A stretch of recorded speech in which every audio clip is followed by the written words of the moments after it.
Joining me now from the Center for Security Policy, former CIA analyst Fred Fleitz. Fred, good to see you.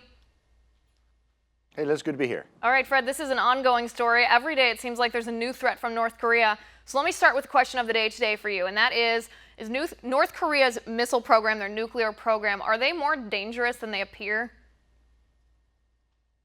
You know, they are more dangerous, and I wrote this up recently in National Review, and I'll tell you why. We're hearing all these threats from North Korea to attack the United States, but in fact, it's going to be several years before North Korea can fire an ICBM capable of hitting the United States.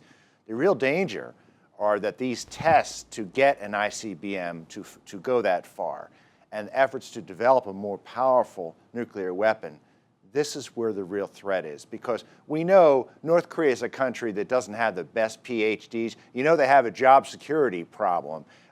If your project fails, Leader Kim may have you executed. Right. This isn't a way to keep the best talent. But concerning its nuclear tests, this is something we have to talk to China about, because as these tests become more powerful, there's a danger of something called a containment failure, which means radiation will be vented into the atmosphere.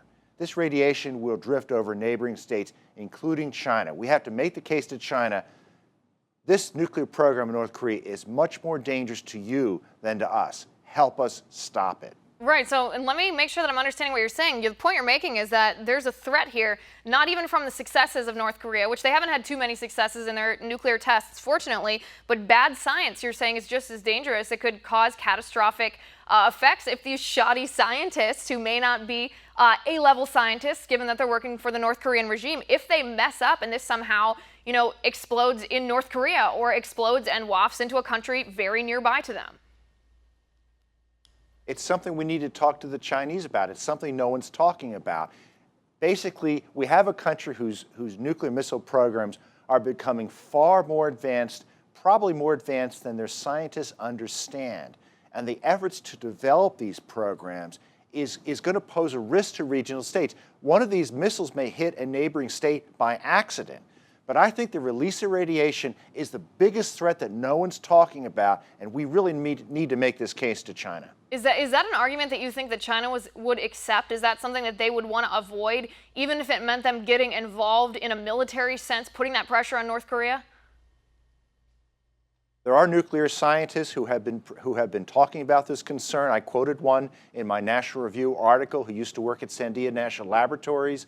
I mean, the Chinese know that this is a possibility. They've tested weapons underground. They've probably had leakage. They probably have had containment failures. But when you have such a small country with such a small knowledge base, there's no Nobel Prize in physics coming out of North Korea. There's a rising possibility as these nuclear weapons get more powerful that there's going to be a release of radiation.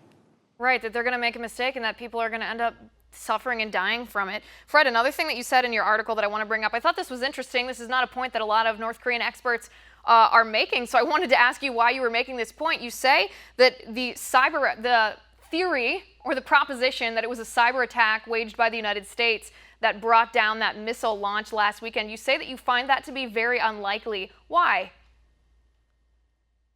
Well, I always go with the simpler explanation. We know 50% of North Korea's missile tests have failed, about 88% of their advanced intermediate missile. Rocket science actually is hard. That's why there's a metaphor that rocket science for something being hard. It's more likely the poor state of North Korean engineering and physics is responsible for the failure of these tests. I'm a former intelligence officer. I don't know whether the CIA interfered with these tests, but I think it's more likely it's the state of North Korean science, and that's why I talk about this danger of these tests of advanced weapons. Right, so what's the capacity then? I mean, I think that's something that not a lot of people outside the intelligence community really know. What is the capacity of North Korea's nuclear program? I mean, we hear reports they perhaps have a nuke in the tunnel ready to go. They're just trying to perfect their missile so they have a way to launch this accurately. Is that true? Well, supposedly the North Koreans told China there would be a test today. Today came and gone in North Korea. It looks like they didn't test one. But the imagery of North Korea's nuclear site nobody really knows what's going to happen. The North Koreans know we're watching. I think they engage in subterfuge to make us think a test is coming when it isn't coming, and to hide when they're going to conduct a test. And underground, we don't know what kind of weapon they're testing. We know the yield of the weapon from seismic data, but beyond that, we don't know anything. Right. This is very interesting, Fred. Like I said, this is not a perspective that a lot of people are talking about. Very interesting. I mean, it makes sense to me, and it certainly seems like it would be in China's best interest, their own safety, to take action here if they're the ones that are going to risk being exposed to radiation if shoddy science in North Korea causes it. I appreciate you coming on the show. Thanks for being here.